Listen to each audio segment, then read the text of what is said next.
Out of all the fantastical beasts we have witnessed in the historical realm, none came close to matching the terror and fright of El Cucuy from 2015 to 2020. I'm the boogeyman.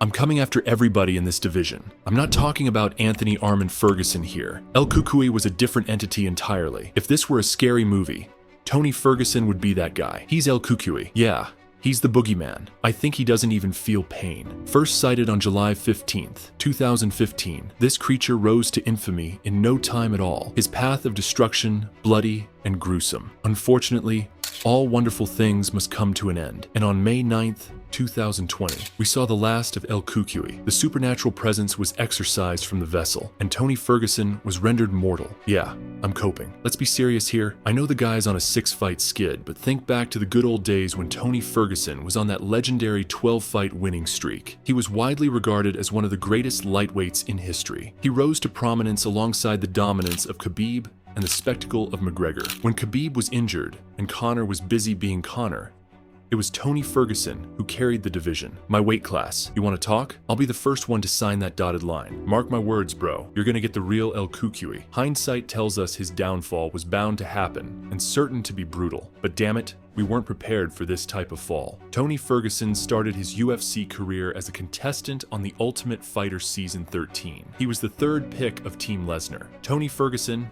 this kid, I think is the guy that could possibly win the show. As a 10-2 rookie, he was promising, but it took a while for fans to notice him. His first victory came via upkick, and in his second fight, he knocked out Ryan McGillivray, a top prospect, in under 50 seconds. Now, people were paying attention. Tony went on to win the entire season. Congratulations. You are the ultimate fighter. You win the 6-figure contract, all wins by knockouts and at 170 pounds. Upon getting the UFC contract, Tony Ferguson moved back down to lightweight, the most competitive division in the UFC. After 2 quick back-to-back victories, he was defeated by Michael Johnson and suffered a broken arm during the fight. To recuperate, Ferguson was away for more than a year, and he came back in October 2013 a completely different man. Thus began the win streak of Tony Ferguson. He fought often, 3 times a year, but it was the Josh Thompson fight at UFC Fight Night 71 that really got people talking. Josh was a former Strikeforce champion, and Tony didn't just beat him. He mangled his face and made him question his fighting career. I had never felt that way after a fight. When I went back to the shower, and I was a bloody mess obviously. I got in the shower, and I was shaking, shivering, almost like chills. I had exhausted so much energy, and it was something I had never felt before in my life. That was scary. Also pretty entertaining and fun to watch. His style was awkward, but it worked, especially against someone like Josh. Maybe Tony had what it took to be a championship contender, but who cared? Conor McGregor was coming to lightweight, and that was awesome. Beg for forgiveness. Beg to be pardoned. If they do that, I will hand the featherweight belt back around. Around this time, his cursed rivalry with Khabib began. The 2 lightweights were scheduled to fight in the fall of 2015, but Khabib withdrew with an injury. From that point on, Ferguson and Khabib were linked for years. While the Dagestani struggled with injuries and had periods of inactivity, Tony kept fighting. His back-to-back victories over Edson Barboza and Lando Vannata being awarded Fight of the Night. Slowly but surely, El Cucuy, with his eccentricity inside and outside the octagon, was becoming a fan favorite. When Conor left the UFC to box Floyd Mayweather, it was Tony Ferguson who answered the call and accepted a high-risk fight against Kevin Lee for the interim championship. The stagnant division finally found some momentum. With Khabib versus Tony set for UFC 223, Conor McGregor was an afterthought. All thanks to the people's champion, Tony Ferguson. But then he tripped over a wire at a media event and blew his knee out. Or maybe his knee gave out because he carried the damn division. He saw somebody and he turned to say hi. Didn't see some wires on the ground, tripped over some wires, and just blew his knee out. Looking back, this was the beginning of the end. Tony was 34 years old, definitely on the downswing of his athletic prime, and the injury was pretty bad. The disrespect seemed to light a fire under Tony. His return against Anthony Pettis just months later was another classic. A gory back-and-forth war that ended with Tony's hand raised once again. It was fight of the night material, just like most of his fights. But there was something noticeably off about him. The precision wasn't quite the same. The movement looked a little less fluid. The fight was brutal, but Tony came out on top, and that was all that mattered. Fans chalked it up to rust, or maybe the after effects of the knee injury. Regardless, El Cucuy was still winning, and that's what kept the excitement alive. At this point, Khabib was beginning his reign as lightweight champion, smashing Conor McGregor in their grudge match and putting the rest of the division on notice. Tony, meanwhile, continued to rack up wins, his mystique growing with every performance. Then came the fight with Donald "Cowboy" Cerrone. It was another bloody affair. Tony's volume and relentless pace overwhelmed Cerrone, and the fight ended due to a doctor's stoppage. Another win, another fight of the night, and El Cucuy was riding a 12-fight win streak. Yet, beneath the surface, cracks were forming. Tony's style, while wildly entertaining, was also incredibly reckless. He absorbed shots most fighters couldn't survive, and relied on his toughness and cardio to outlast his opponents. But toughness has a limit. Cardio isn't eternal. And as time ticked on, the punishment began to accumulate. Then came the pandemic.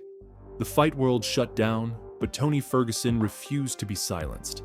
The long-awaited clash with Khabib Nurmagomedov was finally scheduled for April 2020.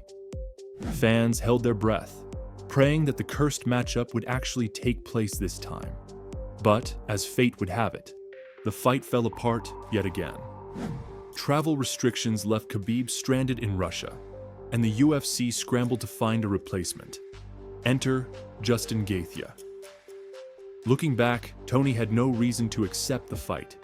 He'd earned his shot at Khabib fair and square, and all he had to do was wait. But patience was never El Cucuy's style. He took the fight on short notice, doubling down on his training camp and cutting weight twice in the span of a few weeks. It was a decision that would haunt him forever.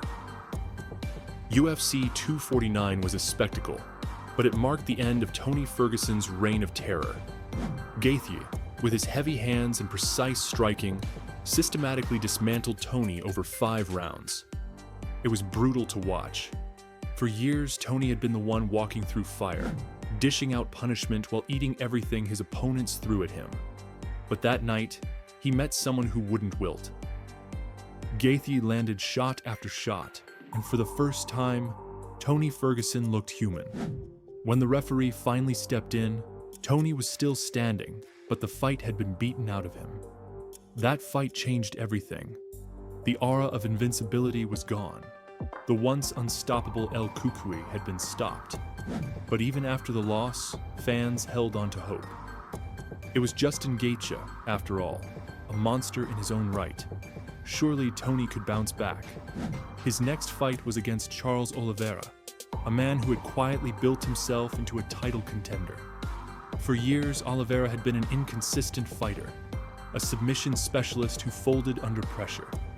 But by the time he faced Tony Ferguson, he was a completely different beast. Oliveira dominated Tony from start to finish, showcasing grappling skills that made even El Cucuy look lost. It was a one-sided affair, and for the first time, Tony looked like he didn't belong in the cage. The losses kept piling up.